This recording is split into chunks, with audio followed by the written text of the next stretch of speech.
At sa ibang balita naman, nauwi sa gulo ang tangkang pagbalik sa munisipyo ng sinuspinding mayor ng Rodriguez Rizal na si Pedro Cuerpo.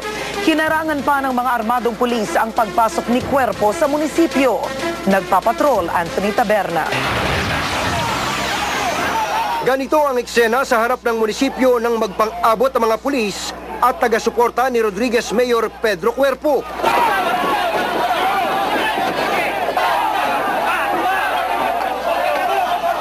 Kinaladkad ng mga pulis ang isang tauhan ng mayor.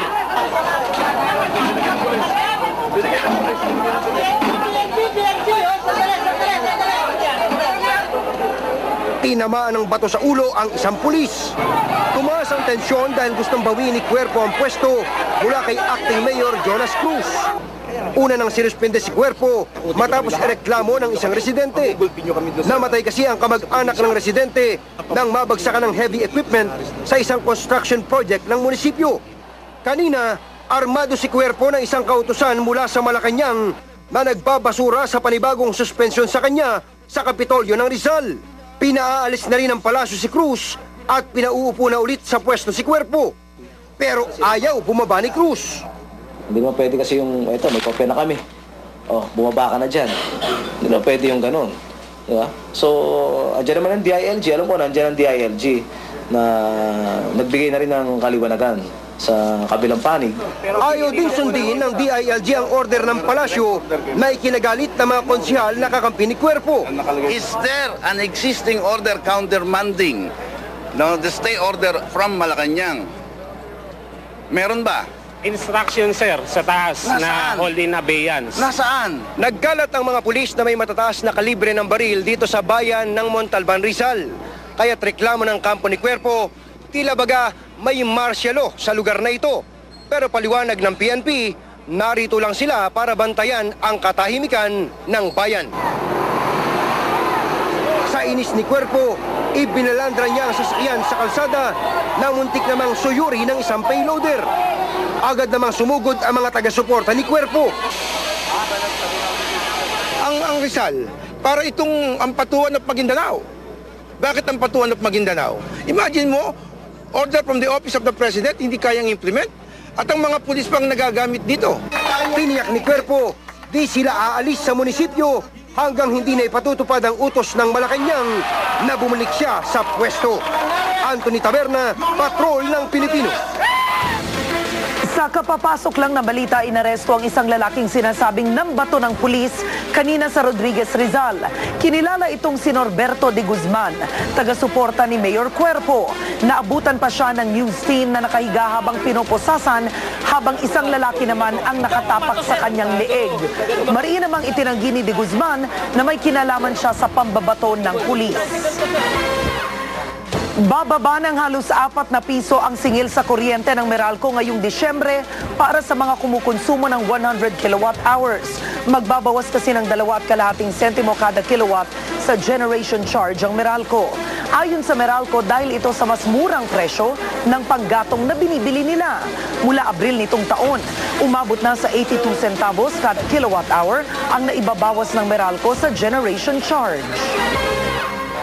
Tinatupad ng bagong singil sa tawag sa cellphone ngayon. Ito po'y basa kautusan ng NTC sa halip na kada minuto, kada segundo na ang charges sa bawat tawag. 3 piso po ang flag down rate sa unang 12 segundo. Ito po'y madadagdagan ng 56 centavos kada 6 na segundo. Kapag lumagpas na ang 1 minuto, 75 centavos naman daw kada 6 na segundo ang singil. Ang tingin po ng NTC, mas makakatipid ang mga cellphone users sa bagong billing scheme kumpara sa luma, kung saan 7 pesos at 50 centimos ang kaltas sa load kahit na hindi umaabot sa 1 minuto ang tawag ng cellphone user. Nagkasundo na ang kampo ni People's Champ Manny Pacquiao at Floyd Mayweather Jr. para sa inaabangang paghaharap nila sa boxing ring. Ang mega fight sa pagpapatrol ni Dayan Castillejo. Nagbigay na ng go signal sina Manny Pacquiao at Floyd Mayweather Jr. para sa kanilang mega fight sa March 13, 2010. Excited ang Pinoy boxing superstar na makasagupang ang pinalitan niya bilang pound-for-pound king si Floyd Mayweather Jr. Abangan nila yung fight namin ni Mayweather. kunting inaayos na lang at mukhang matutuloy na at tingin ko maganda to. Hindi problema para kay Pacquiao na lumaban agad kahit kakatapos pa lamang ng mabigat ng laban kay Miguel Cotto nitong Nobyembre. Dati nga lalaban ako every month. Ganon. So okay lang sa'yo. Yung tenga mo okay na ganon? Okay naman, wala namang problema. Nagpunta pa ng Pilipinas ang promoter niyang si Bob Arum para personal na kausapin si Manny tungkol sa labang inaasam ng boxing world. Masaya si Pacman sa garantisadong premyo na sinasabing hindi bababa sa $25 million o mahigit 1 bilyong piso. At depende sa kikitain mula sa pay-per-view, maaring umabot ito ng $45 million o 2 bilyong piso.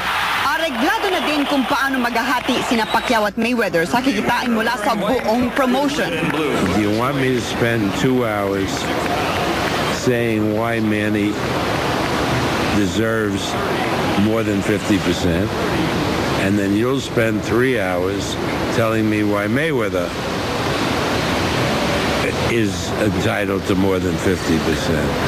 So let's save a lot of time and cut out the nonsense. You know, whatever you say, whatever I say, it's going to end up 50-50. Let's agree on that. Tatlo ang pinagpipilian para pagdausan ng laban, ang MGM Grand sa Las Vegas, ang Dallas Cowboys Stadium sa Texas, at ang Superdome sa New Orleans. Balak ni Pacquiao na sa Baguio muli mag-ensayo ng 1 buwan saka ituloy ang training sa Amerika. Si Mayweather ay mag-ensayo sa kanyang gym sa Las Vegas. Diane Castillejo, patron ng